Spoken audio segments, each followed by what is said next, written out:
January 12, 1945. Naga Hills, Burma-India border. Mile marker 103.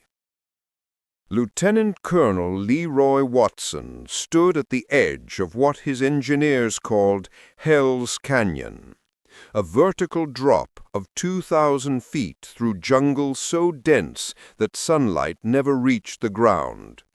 Behind him, 3,000 men of the 45th Engineer General Service Regiment waited for the order that would either make history or kill them all. They were black soldiers, every one of them. The 45th, the 823rd, the 858th Aviation Engineer Battalions, all segregated units, sent to build a road through terrain that White Army engineers had declared impossible to construct through, even in peacetime. The mission? Build a supply route through 478 miles of the world's most hostile jungle. Mountains reaching 5,000 feet, rainfall measuring 150 inches annually, temperatures swinging from freezing nights to 110-degree days, terrain infested with malaria, typhus, and leeches that could drain a man's blood while he slept. The timeline? 96 hours to cut through the next section. 4 days to accomplish what engineering textbooks said required 4 months. The reason? Chinese forces fighting the Japanese needed supplies desperately. Without this road, China might fall, and if China fell, Japan won the Pacific War. Watson looked at his men, exhausted, disease-ravaged, pushed beyond every limit.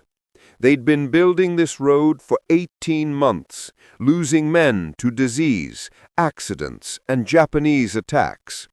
They'd carved through mountains, spanned gorges, dynamited hillsides, all while the white officers back at headquarters told each other that Negro troops lack the technical capability for complex engineering.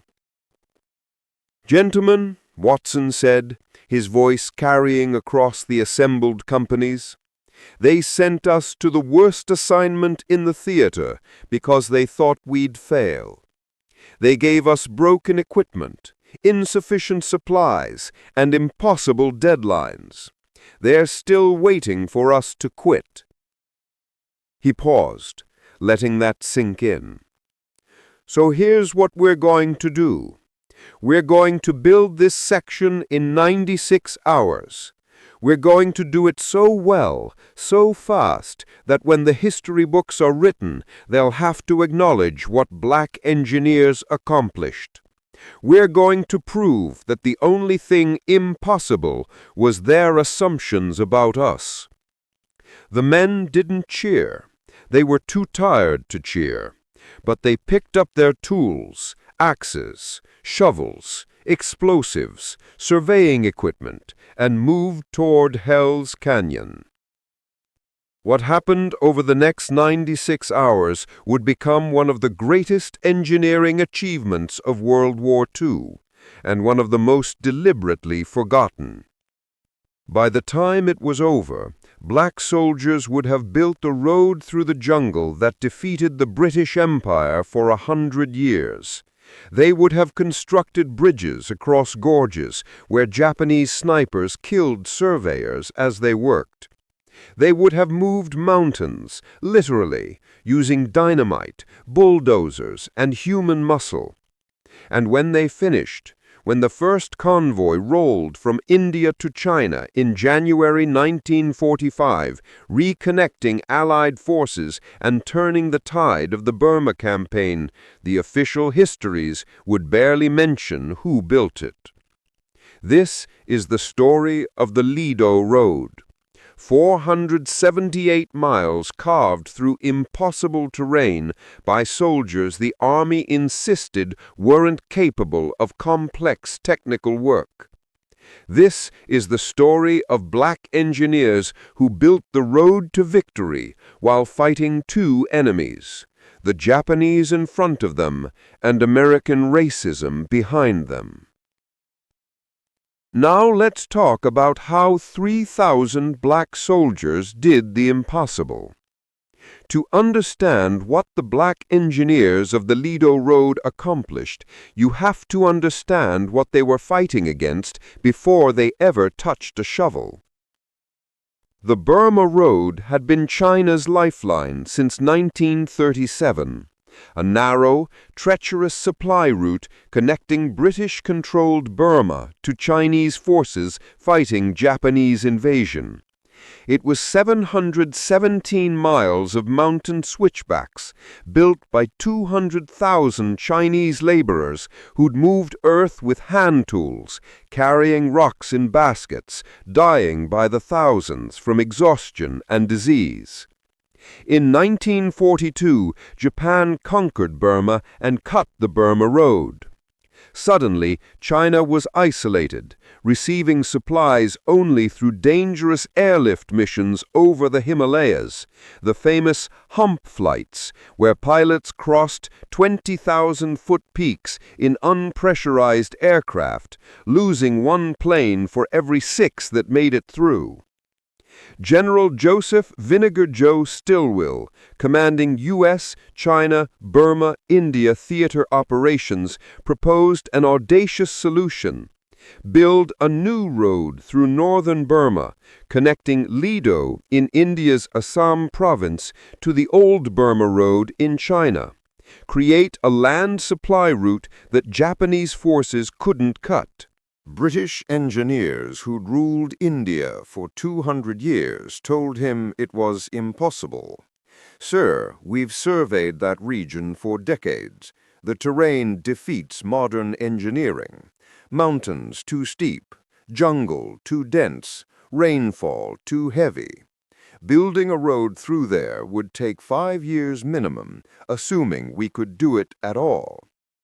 Stilwell didn't care about the impossible. He needed the road. So, in December 1942, he authorized construction of what would officially be called the Ledo Road, later renamed the Stilwell Road in his honor. The problem: who builds an impossible road through lethal jungle? The answer, from the Army's perspective, was simple: black engineer units. Segregated battalions that could be expended on impossible missions without the political cost of white casualties. This wasn't explicitly stated in any official order. It didn't have to be. The pattern was clear throughout the military. Black units received the most dangerous, most difficult, most likely to fail assignments. If they succeeded, white officers took credit. If they failed, it proved black soldiers were inferior. The 45th Engineer General Service Regiment arrived in India in March 1943, followed by the 823rd and 858th Engineer Aviation Battalions. They were trained engineers, men who'd scored well on technical aptitude tests, studied construction and surveying, and learned to operate heavy equipment. But they were black, which meant they'd trained with inferior equipment at segregated facilities, commanded by white officers who often didn't want the assignment and didn't hide their contempt. Captain William Borden, one of the few black officers in the engineer units, described their arrival. "We landed in Calcutta expecting equipment and supplies. What we got was broken bulldozers, trucks with no spare parts, surveying gear that had been rejected by white units. An officer told me, 'You boys aren't going to need much equipment anyway, since you probably won't accomplish much.' The briefing officer was even worse. The engineers would build a road through the Patkai Hills and Naga Hills, mountain ranges reaching 5,000 feet, covered in triple canopy jungle so thick that aerial reconnaissance was useless. The route would cross hundreds of rivers and streams, span gorges up to 1,000 feet deep, traverse terrain so steep that equipment would need to be winched up hillsides. And they'd do it during monsoon season, when rain fell continuously for months, turning everything to mud that could swallow a bulldozer whole. The briefing officer showed us maps and didn't even try to hide his skepticism. He said, "We're giving you this assignment because somebody has to try, even if it fails. British engineers couldn't do it. White American units are needed elsewhere, so you'll make the attempt." The unspoken message was clear. Nobody expected them to succeed. This was an expendable mission for expendable men. But Collins and his fellow engineers weren't planning to fail. The initial route survey took 3 months, March to June 1943, and revealed just how insane this project was. The 45th surveyors, working in teams of 4, pushed through jungle so dense they sometimes advanced only 100 yards per day. Japanese patrols hunted them, picking off survey teams and forcing the engineers to carry weapons along with their surveying equipment. They mapped a route that would require 150 major bridges across rivers and gorges, 10,000 culverts for drainage, 155 million cubic yards of earth moved, 50,000 explosive charges to blast through rock, construction proceeding from a single starting point, no way to work from multiple locations simultaneously. The surveying alone killed 8 men, Japanese snipers, disease, and 1 team that fell into a gorge when the ground collapsed beneath them. When the survey was complete, the chief engineer reported to Stilwell, "Sir, with proper equipment, adequate supplies, and no enemy interference, this road could take 3 years to build." They had 18 months. Broken equipment, constant Japanese harassment, and men the Army considered technically inferior. Then they started building. Mile 0 to mile 50, the easy section, March to July 1943. There was nothing easy about it. The road began at Ledo, a small railhead in Assam province, India. From there, it would climb into the Patkai Hills, following the Ledo River Valley before ascending toward the Pang Sao Pass at 4,000 feet elevation. The engineers of the 45th Regiment began construction with equipment that belonged in a junkyard. Their bulldozers, critical for any road construction, were mostly D4 and D6 Caterpillars that had been used hard by other units and passed down when they became unreliable. "We had 12 bulldozers on paper," remembered Sergeant Eugene Williams, maintenance section. "In reality, we had 4 that worked, 6 that sometimes worked, and 2 that were parts donors. We spent as much time fixing equipment as we did building roads." The monsoon started in May, right on schedule, and didn't stop until September. Rain fell in sheets that reduced visibility to 10 feet. The red clay soil turned into a slippery, adhesive mud that coated everything. Bulldozers sank to their tops in mud. Engineers rigged winch systems to pull them out, which required finding solid anchor points in the jungle where nothing was solid. They lost 3 bulldozers completely, swallowed by mud that was literally bottomless, disappearing into sinkholes that opened suddenly. And they kept building. Private Thomas Wexler operated a bulldozer through sections where the visibility was so poor he couldn't see his own blade. A fellow engineer would walk ahead with a flashlight, signaling directions, while Japanese snipers occasionally took shots at the light. "You couldn't stop," Wexler said in a post-war interview. "Stop and you sink. Hesitate and you die from snipers, from disease, from the jungle itself eating you alive. So you kept moving. You pushed mud, you cleared jungle, and you prayed the next thing your blade hit wasn't a landmine." Disease was worse than enemy fire. Malaria infected 90% of the men within the first 6 months.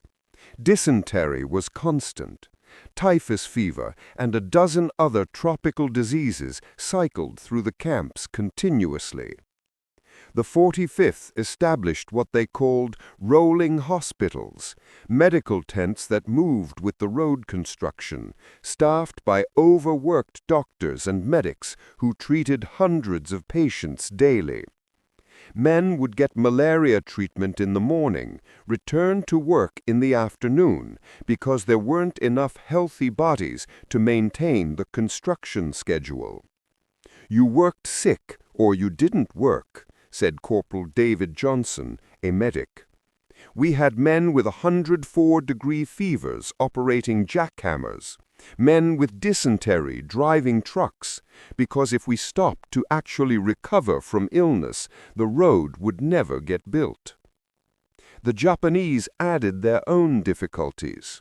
Small patrol units harassed the road construction constantly, ambushing supply convoys, sniping engineers, laying booby traps in likely work areas. The engineers, officially non-combat troops, learned to fight while they built. Bulldozer operators kept rifles mounted on their machines. Survey teams moved with infantry escorts. Every engineer carried a weapon because the front line was wherever you were working. On June 15, 1943, a Japanese patrol attacked a bridge construction site near Mile 23. The engineers, armed with rifles, a single machine gun, and explosives they'd been using to clear stumps, fought a 4-hour battle that left 6 Japanese soldiers dead and 2 engineers wounded. Lieutenant Colonel Watson wrote in his report, "The men of the 45th have become combat engineers in the most literal sense. They build under fire daily. They fight when attacked, then return immediately to construction. They are accomplishing in hostile conditions what experienced engineers said was impossible in peacetime." By August 1943, 5 months into construction, the 45th had built 47 miles of road. They were averaging just under 10 miles a month, which sounds slow until you understand what each mile required. Clear 200-foot-wide path through triple canopy jungle. Remove tens of thousands of tons of earth. Grade road surface to engineering specifications. Build drainage systems to prevent monsoon washout. Construct bridges and culverts. Do all of this while sick, under fire, with broken equipment. And they were just getting started. The easy section was about to end. Mile 50 to Mile 103, the Patkai Hills, August 1943 to January 1944. The road began climbing seriously.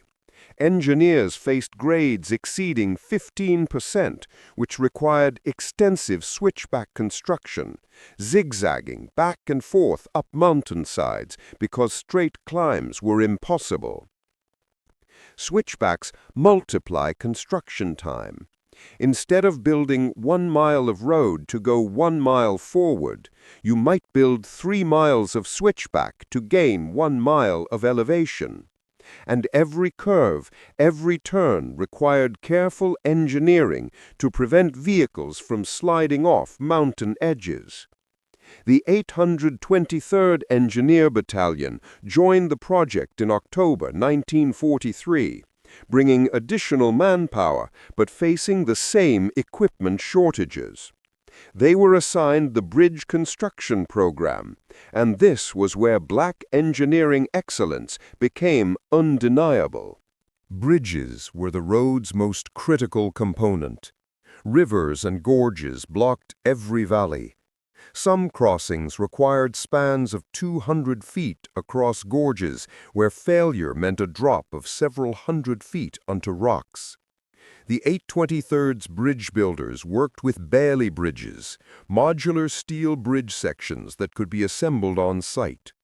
The British had invented them, and they were engineering marvels when properly used.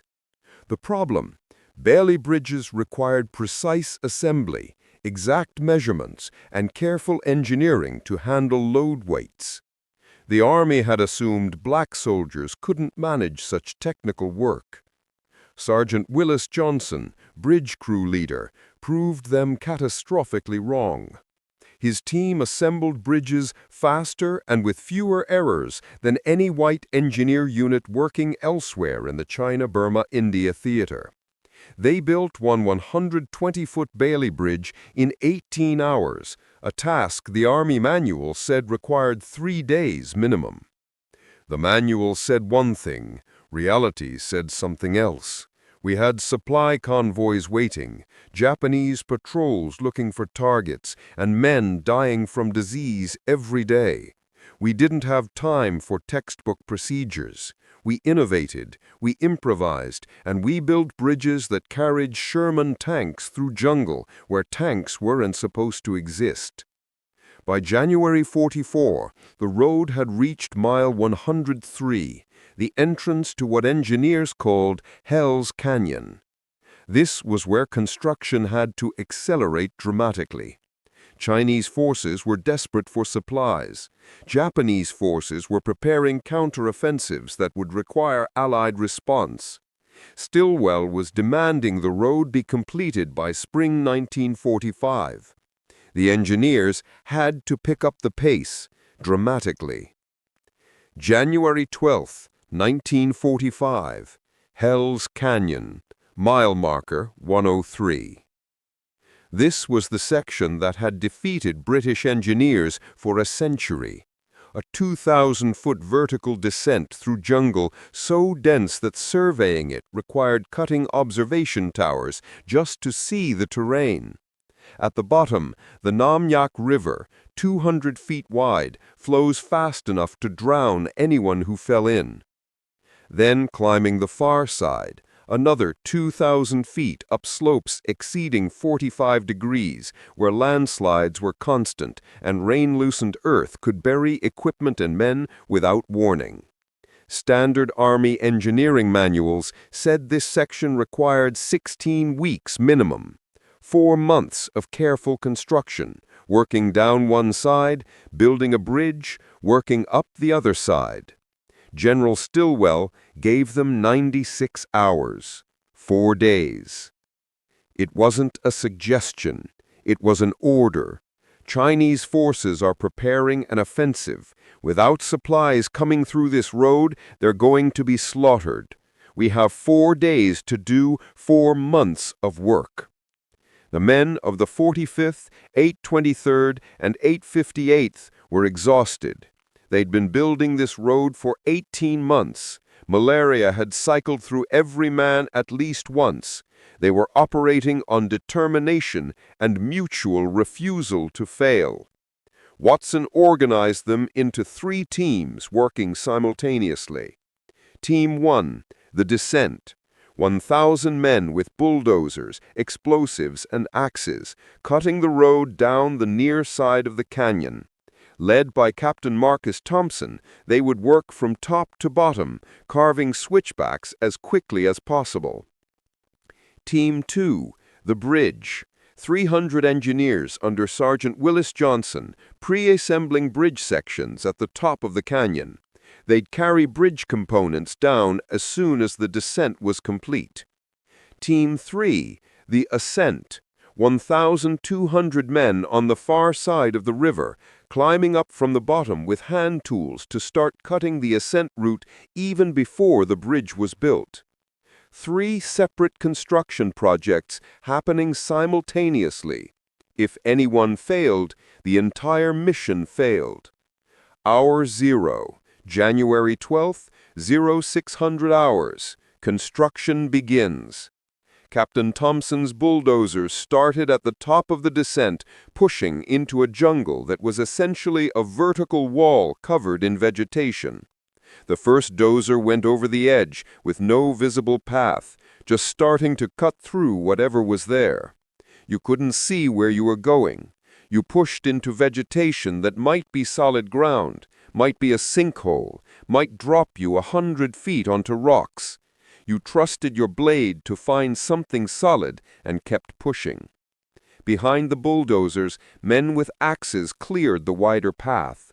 Explosive crews blasted through rocky outcrops. Surveyors tried to mark the route while standing on slopes so steep they were tied to trees to prevent sliding into the gorge. Japanese snipers were active. They'd spotted the engineering activity and knew this was a critical section. 3 surveyors were killed in the first 4 hours. The engineers kept working, because stopping meant failure. Hour 24, January 13th, 0600 hours, 1 day complete. Team 1 had cut switchbacks down 800 feet, less than half the descent, but faster than the engineering manuals said was possible. They'd used 200 explosive charges to blast through rock, pushed 50,000 cubic yards of earth, and lost 2 bulldozers to ground collapse. Team 2 had assembled half the bridge sections at the top of the canyon. Carrying them down the unfinished road would require human labor. There was no way to get trucks down until the road was complete. Each bridge section weighed 250 pounds. The descent was 2,000 feet vertical over 3 miles of switchbacks. Team 3 on the far side had climbed 600 feet up the ascent, cutting a path by hand through jungle using axes and machetes. No heavy equipment on that side yet. Everything was muscle power and determination. The rain started at noon. Not monsoon season rain. This was January, supposedly the dry season. But the jungle made its own weather. Water poured down the carved descent, turning it into a mudslide. 2 men were swept away by rushing water. Both survived by grabbing vegetation, but construction had to slow while they carved drainage channels to redirect the water flow. Hour 48, January 14th, 0600 hours, halfway point. Captain Thompson's team had reached the bottom of the descent. The road was rough, barely 1 lane wide in places, but it reached the Nam Yank River. Now came the bridge. Sergeant Johnson's bridge crew began carrying bridge sections down the 2,000-foot descent. 20 men per section, moving in relay teams. They'd carry a section 200 yards, set it down, and another team would pick it up for the next 200 yards. It took 6 hours to move the first bridge section from top to bottom. They had 40 more sections to move. Meanwhile, Team 3 had reached 1,200 feet up the far side. They could see Team 1 at the river below. They started dropping rope lines down the cliff to establish supply routes for moving equipment up once the bridge was complete. Hour 72, January 15th, 0600 hours, 3 days complete. The bridge was going up. Johnson's crews worked in the river, water up to their chests, currently trying to sweep them away, assembling Bailey Bridge sections. Japanese snipers killed 2 bridge workers. The crews kept building because stopping meant dying slower from failure than from bullets. By midnight, the bridge was complete, 120 feet across the Nam Yank River, rated for 30-ton vehicles, built in 24 hours by men standing in chest-deep water under sniper fire. Immediately, bulldozers started crossing to the far side to help Team 3 with the ascent. The ascent was behind schedule. They'd reached 1,500 feet elevation, but they needed to get to 2,000 feet and complete another mile of switchbacks on top. Hour 96, January 16th, 0600 hours, deadline. The ascent team, now reinforced with bulldozers from the far side, was cutting the final switchback. They'd worked through the night without stopping. Men were falling asleep, standing up, being shaken awake by sergeants to keep working. At 0545 hours, 15 minutes before the deadline, the last switchback was complete. The road from mile 108 to mile 108 was open.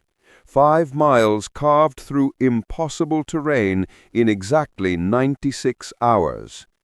Lieutenant Colonel Watson stood at the top of the ascent and looked back across Hell's Canyon.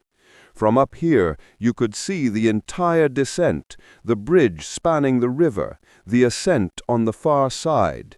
It looked impossible, because it was impossible, and his engineers had just done it anyway. "Gentlemen," Watson said to the assembled engineers, most of them barely standing from exhaustion, "you just accomplished in 4 days what the manual said takes 4 months. You built through terrain that defeated British engineers for 100 years. You did it with broken equipment, while sick, under fire, in conditions that would defeat most men." He paused, emotion cracking his voice. "They sent us here expecting us to fail. They gave us this assignment because they thought Negro soldiers couldn't handle technical excellence. You just proved them catastrophically wrong." The men didn't cheer. They were too exhausted. But they'd won. Not just against the jungle, but against every assumption, every prejudice, every expectation that black soldiers weren't capable of technical excellence. They'd built the impossible road, and they weren't done yet. Mile 108 to mile 478, January to May 1945. After Hell's Canyon, nothing seemed impossible. The engineering got more technical, the conditions remained brutal, but the psychological barrier was broken. They'd done the hardest section. The rest was just more jungle, more mountains, more impossibility made possible. Their specialty was rapid construction under combat conditions.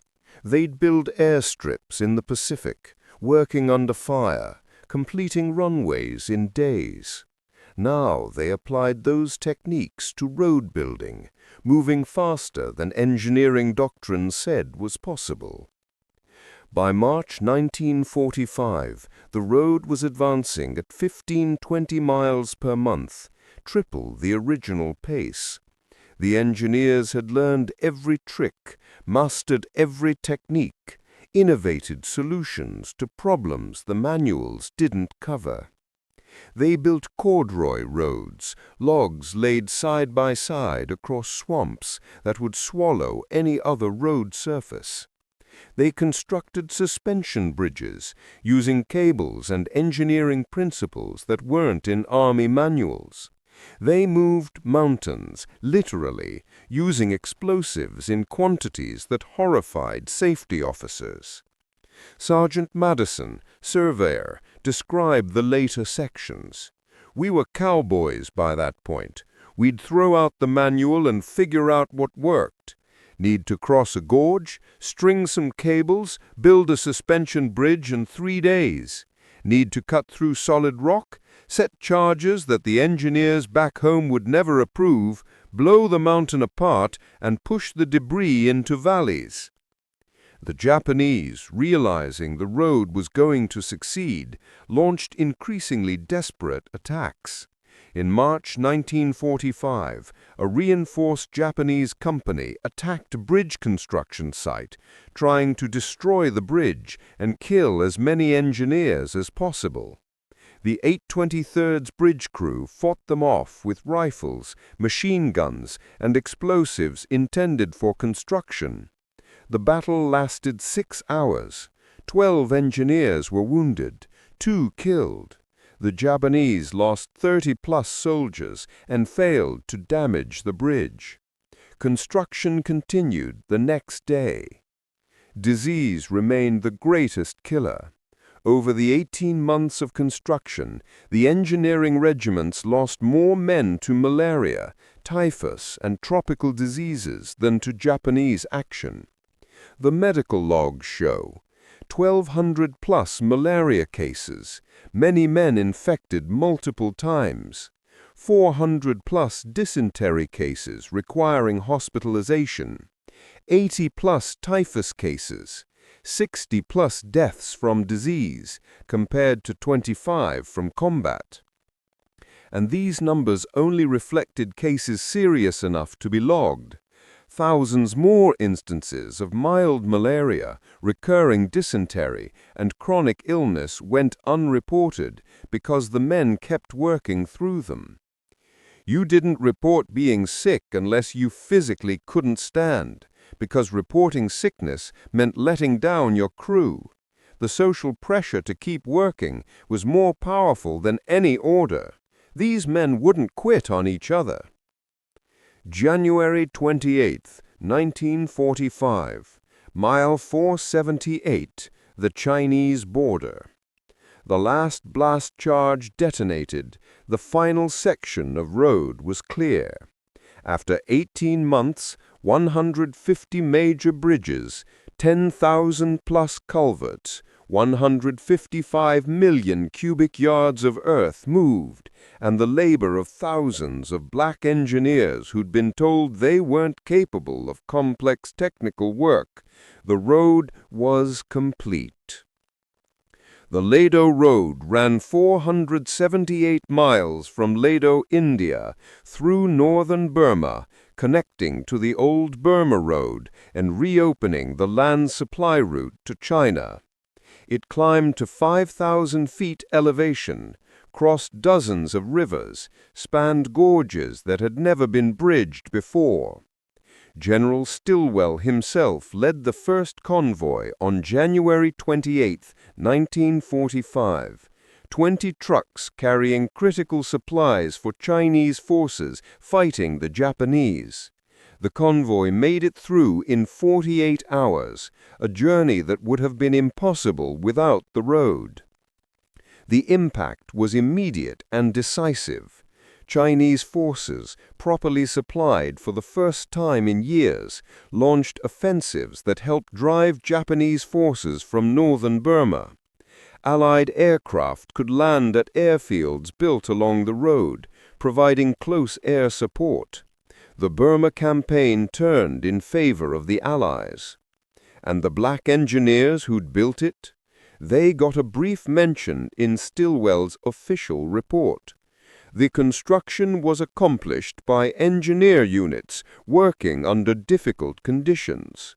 No mention that they were black units, no acknowledgement of the specific regiments, no credit to the men who'd done what British engineers said was impossible and white army officers said Negro troops couldn't manage, just engineer units.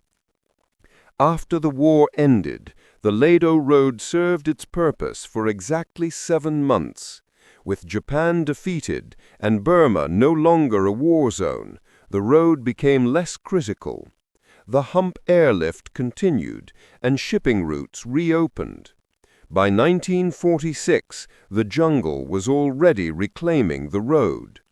Without constant maintenance, the monsoons washed out sections, landslides blocked passages, vegetation covered the cleared paths. Within 5 years, large sections were impassable.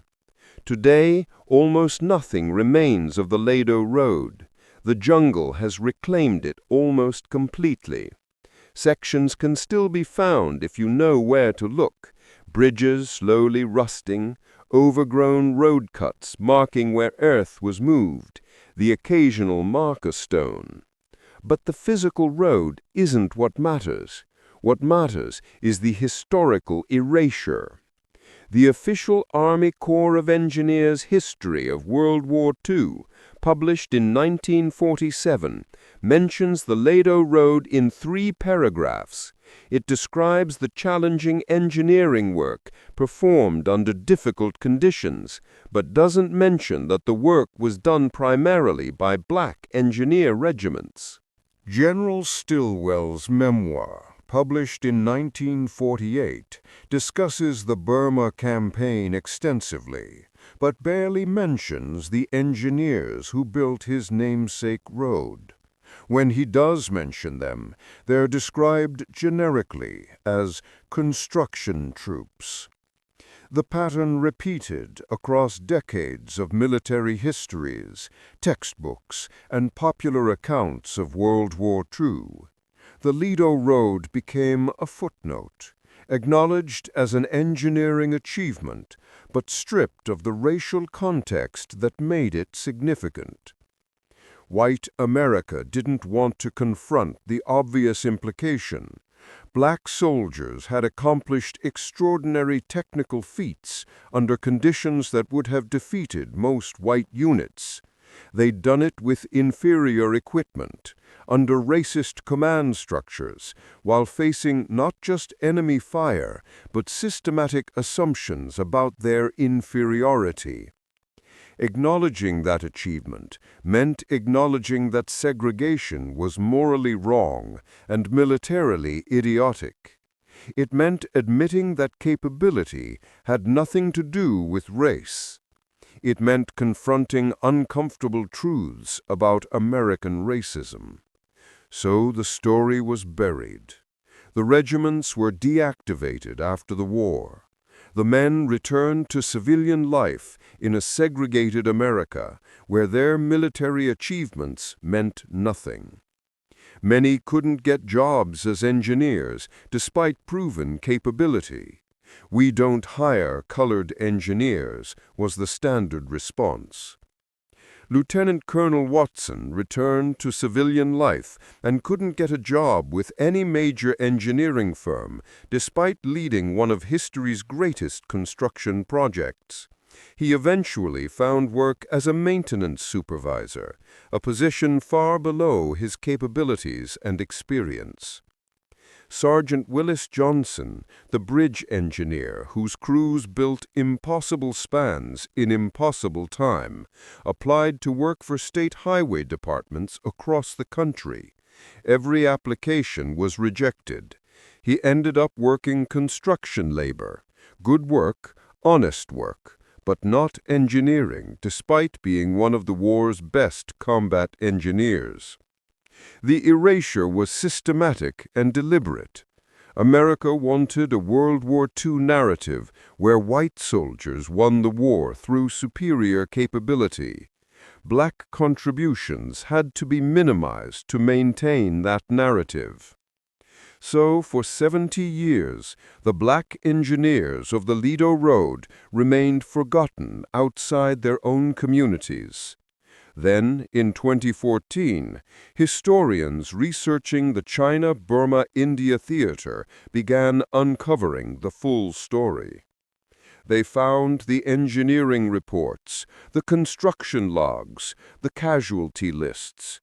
They interviewed surviving veterans, by then in their 90s, many of the last living witnesses. They documented what had been deliberately erased.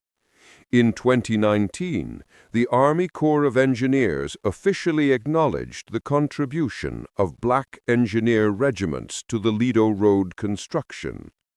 A memorial was proposed, though as of 2024 it hasn't been built. Some surviving veterans lived long enough to see partial recognition. Corporal David Johnson, the medic, was 97 when the Army acknowledgement came. He told reporters, "We didn't build that road for recognition. We built it because it needed building, and we were the only ones willing to do it. But it's nice that someone finally remembered we existed." Today, few people know the Ledo Road story. Fewer know it was built primarily by black engineers. The road itself has disappeared back into the jungle, nature reclaiming what men built through superhuman effort. But the lesson remains. Black soldiers accomplished engineering feats the experts said were impossible. They did it under conditions that would defeat most men. They built a road that helped win a war. And America spent 70 years pretending it didn't matter who built it. The jungle has reclaimed the road. History has reclaimed the story. These men proved that excellence knows no color, that capability transcends prejudice, that when given even broken tools and impossible assignments, black Americans can build the impossible. They built a road through hell in 96 hours because the alternative was admitting defeat. They completed 478 miles through the impossible jungle because quitting meant validating every racist assumption. And when they finished, America said thank you by forgetting their names and erasing their achievement from official history. If this story moved you, if you're as amazed as I am that this history was hidden for 70 years, do me a favor, share this video, leave a comment telling me where you're watching from, and hit that subscribe button. These stories matter. These men matter. And the more people who know their names, the harder it becomes to erase them again. The Ledo Road is gone. The jungle won that battle, but the truth is coming back, one story at a time. We knew we were doing the impossible. That's why we had to do it perfectly. Any mistake would be used as proof that Negro soldiers couldn't handle technical work, so we didn't make mistakes. We just built the impossible road. Captain William Borden, 45th Engineer Regiment. The British ruled India for 200 years and couldn't build this road. We did it in 18 months with broken bulldozers and white officers who expected us to fail. That's not just engineering, that's proving your humanity against people who deny it. Sergeant Robert Madison, Survey Crew. They gave us the worst assignment in the theater, the one with the highest chance of failure and death. When we succeeded anyway, they forgot we existed. That tells you everything about why we had to succeed in the first place. Sergeant Willis Johnson, Bridge Construction. I operated a bulldozer for 16 hours a day, 7 days a week, with 104-degree fever from malaria. I did it because stopping meant proving them right about us. I'd rather die building that road than give them the satisfaction of seeing us fail. Private James Trotter, Heavy Equipment Operator. We lost more men to disease than to Japanese bullets, but we never lost a day of construction. We built through malaria, dysentery, typhus, everything the jungle could throw at us, because the mission mattered more than our comfort or our lives. Corporal David Johnson, Medic. After the war, I couldn't get hired as an engineer anywhere in America. I had led construction projects through impossible jungle, built bridges that still stand, and managed crews under combat conditions. But no white engineering firm would hire a Negro engineer. That's when I understood we'd won the war, but not the peace. Lieutenant Colonel Leroy Watson, 45th Engineer Regiment Commander. The question that remains: if black engineers could build a road through an impossible jungle that British engineers said couldn't be built, if they could do it with broken equipment that white units had rejected, if they could complete in 18 months what experts said would take 5 years, if they could work while sick with malaria, under enemy fire, through monsoons that turned everything to mud, why did America spend 70 years pretending they weren't capable of technical work? The answer reveals more about American racism than it does about black capability. The legacy. The physical road is gone. The jungle won. But the truth is permanent. These men built the impossible because the alternative was accepting someone else's definition of what they could accomplish. They proved that impossible is often just code for "we don't think you can." They proved that capability transcends every prejudice and assumption. They proved excellence in the face of systematic efforts to ensure they'd fail.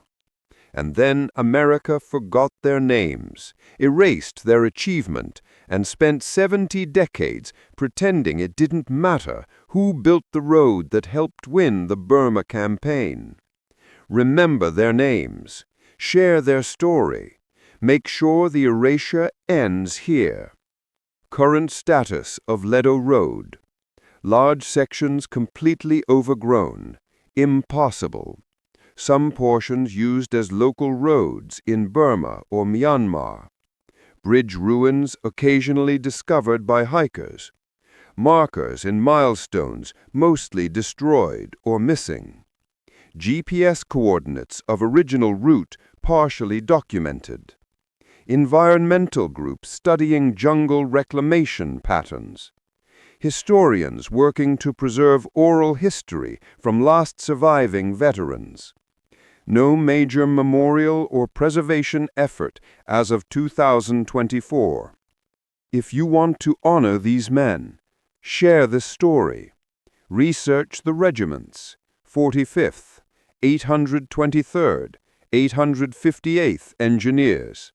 Support veterans' memorials. Tell their story to younger generations. Correct the historical record when you encounter it. Acknowledge that black engineering units had names, had faces, had families. Acknowledge that black excellence built roads America forgot. The final word. 96 hours to build through Hell's Canyon. 18 months to build 478 miles. 70 years to acknowledge who built it. The math tells you everything you need to know about American priorities. These men deserved better. They deserve to be remembered. Drop a comment below telling me where you're watching from, and if you learned something new from this story, hit that like button and subscribe for more hidden World War II history. These stories won't tell themselves. We have to keep them alive. The Ledo Road disappeared into the jungle. The men who built it disappeared into history. Time to bring them both back.